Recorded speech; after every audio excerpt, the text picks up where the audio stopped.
Anti wrinkles বা anti ageing বা fine lines বা লুজ স্কিনের জন্য তুমি রেডটাকে ইউজ করতে পারো।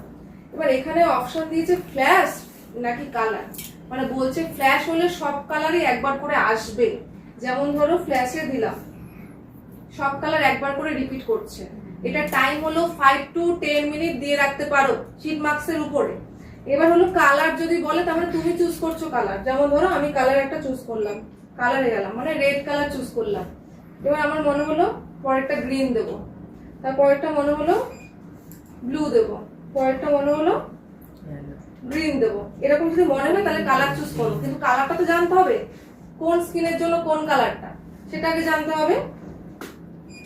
আগে তাহলে আমরা প্রথম কালারটা নিয়ে আসি, যেগুলো মাস্টার জিনিস সেটা শেখো, সব কালার আমাদের দরকার হয় না। যেটা হলো red colour anti ageing, fine lines, তারপরে অ্যান্টি রিঙ্কেলস এন্ড হলো লুজ স্কিনের জন্য হলো। এবার পরেরটা দেখো colour green colour, anti pigmentation, যাদের স্পট আছে পিগমেন্টেশন স্পট, পিম্পল স্পট আর অ্যান্টি পিগমেন্টেশনের জন্য গ্রিন কালার। পরেরটা এই যে ব্লু কালার দেখতে পাচ্ছ, ব্লু এন্ড ভায়োলেট মিক্সিং রয়েছে, যেটা সেটা রয়েছে অ্যান্টি পিম্পলস বা অ্যাকনি যাদের রয়েছে বা ওপেন পোরস যাদের রয়েছে তাদের কিন্তু এটা। তারপরে কি কালার আছে, এটাও গ্রিন এসছে, এটা হলো তোমার এক্সেস ব্যালেন্সের জন্য, অয়েল যাদের এক্সেস রয়েছে তাদের জন্য। ইয়েলোটাও তাই, এটাও তাই সেম, যাদের রেডনেস রয়েছে তাদের জন্য স্কাইটা, যাদের রেড রেড থাকে স্কিনটা, ঠিক আছে।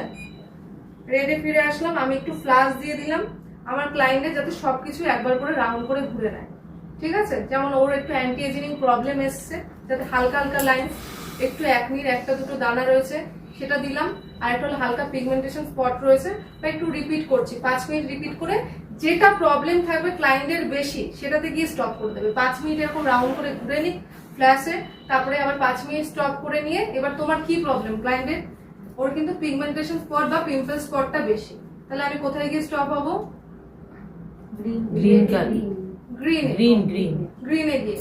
আর একটা হলো আরেকটা কি প্রবলেম রয়েছে ওর, অ্যান্টি এজিং, তার মানে রেডটা, তার মানে রেড আর গ্রিনের মধ্যে আমি কিন্তু থাকবো, ঠিক আছে। একটু ফ্ল্যাশ হয়ে নিক 5 মিনিট, কিছুক্ষণ ঘুরে নিক রাউন্ড করে, তারপরে কিন্তু রেড আর গ্রিনের মধ্যে গিয়ে স্টপ হবো, 5 মিনিট ওটাতেই কভার করে দেবো। তার মানে এলইডি মার্কস ইউজ হবে কিন্তু শীট মার্কসের উপরে। 5 থেকে 10 মিনিট টাইম, অনেকের কিন্তু এটা পড়ার পরে না একটু না আইটাকে ক্লোজ করা, ফুল ফেসটাকে কভার করা, অনেকের না কিরকম ফিল হয়, অনেক সময় দম নিতে পারছে না বা কিছু মনে হচ্ছে